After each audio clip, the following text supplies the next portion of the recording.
ओम नमः सिद्धेभ्यां। ओम नमः सिद्धेभ्यां। बोलो शांतिनाथ भगवान की जय, महावीर भगवान की जय, बोलो जिनवाणी माता की जय।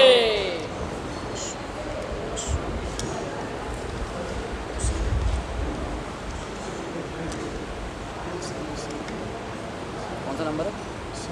335 335 समय 335 समय आत्मा को कहते हैं। समायिक समय आत्मा को कहते हैं। आत्मा के गुणों का चिंतन कर समता का अभ्यास करना समायिक है। आत्मा के गुणों का चिंतन कर समभाव का अभ्यास करना समायिक है। सुख दुख लाभ हानि मान अपमान जीवन मरण निंदा प्रशंसा शत्रुता मित्रता आदि विषमताओं में राग देश नहीं करना समता स्वभावी आत्मा में स्थिर रहना समायिक है।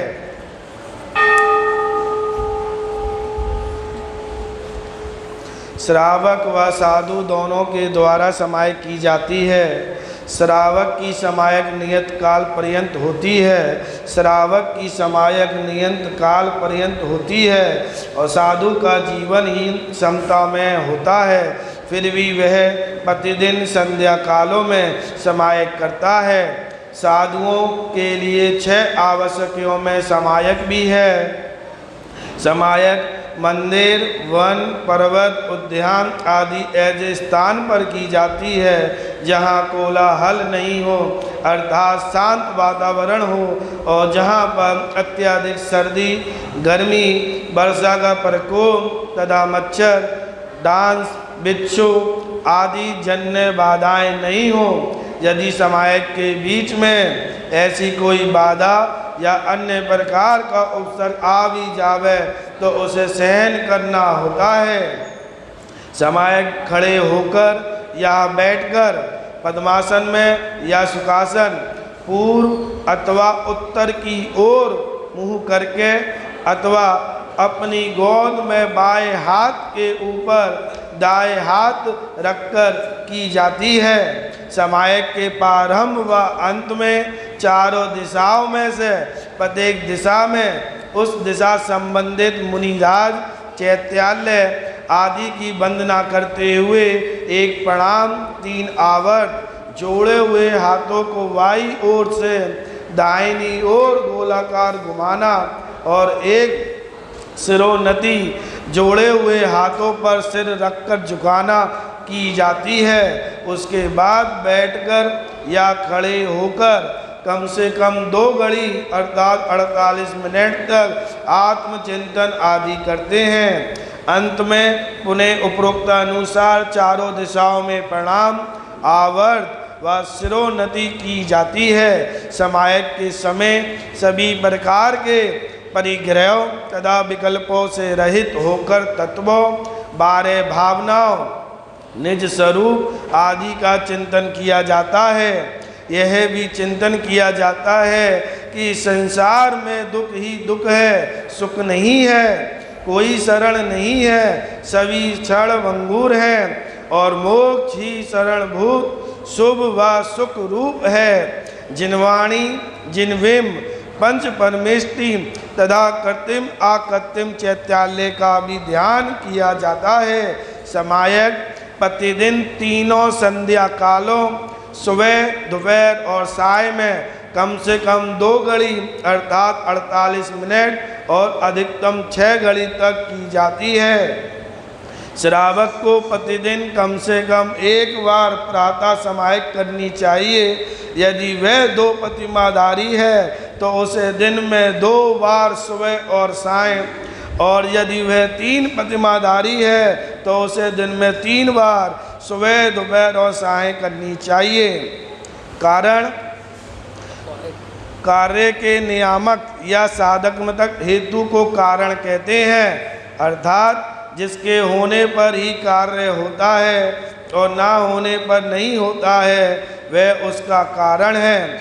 इस प्रकार कारण वह कहलाता है जो कार्य को अवश्य ही कर दे। जैसे सम्यक दर्शन, ज्ञान, चारित्र की एकता ऐसी ही कारण है जिससे मोक्ष रूपी कार्य नियम से होता है। कारण के दो प्रकार हैं, उपादान, अंतरंग कारण जो स्वयं कार्य रूप परिणमित होता है वह उपादान कारण है। जैसे घड़ी की उत्पत्ति में मिट्टी उपादान है, उपादान कारण है, तथा रोटी बनाने में आटा उपादान कारण है। निमित्त कारण जो कार्य के होने में सहयोगी हो, जो स्वयं कार्य रूप परिणमित ना हो परंतु जिसके बिना कार्य नहीं होता है वह निमित्त कारण है। जैसे घड़े के उत्पत्ति में कुम्हार, उसका चाक, पानी आदि, इसी कारण रोटी बनाने में रसोइया, पानी, चकला, बेलन, तवा, अग्नि आदि।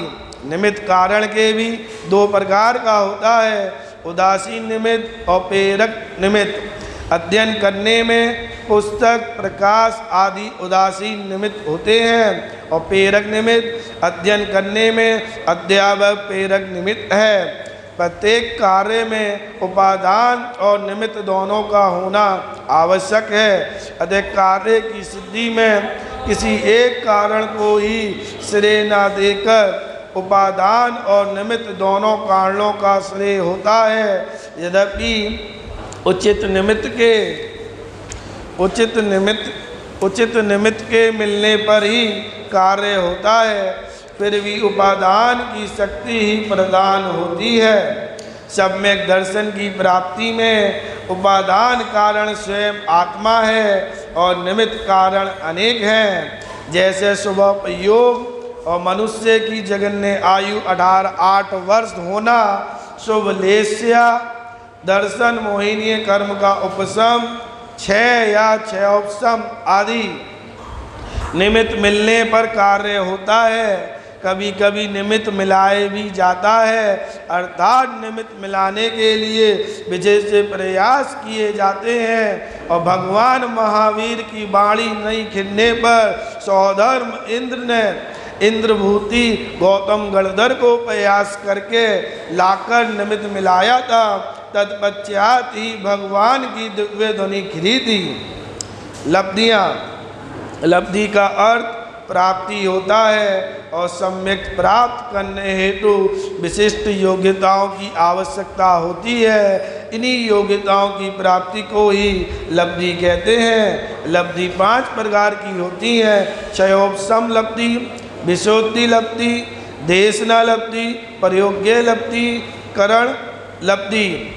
क्षयोपशम लब्धि जिस समय पाप प्रकृतियों का अनुभाग प्रति समय अनंत गुणा कम होता हुआ उदय में आवे उसे क्षयोपशम लब्धि कहते हैं। विशुद्ध लब्धि जीव के जो परिणाम साता आदि शुभ कर्मों के बंध को कराने वाले तथा असाता आदि अशुभ कर्म को रोकने वाले हैं, ऐसे परिणाम विशुद्ध हैं और उनकी प्राप्ति होना विशुद्धि लब्धि है।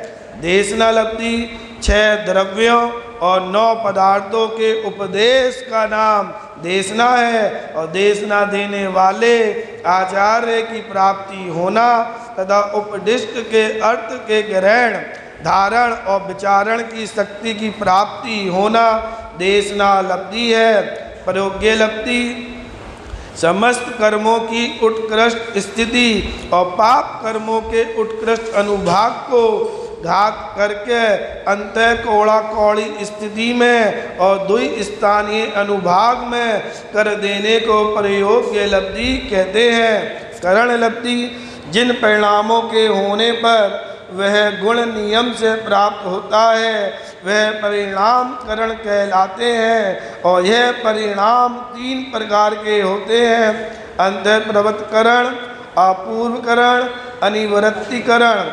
विशेष कर्म निर्जरा के कारणभूत विशुद्ध परिणामों की प्राप्ति होना करण लब्धि है। और करण लब्धि में जीव क्रमशः अधः प्रवृत्त करण, अपूर्व करण और अनिवृत्ति करण रूप 3 करण करता है।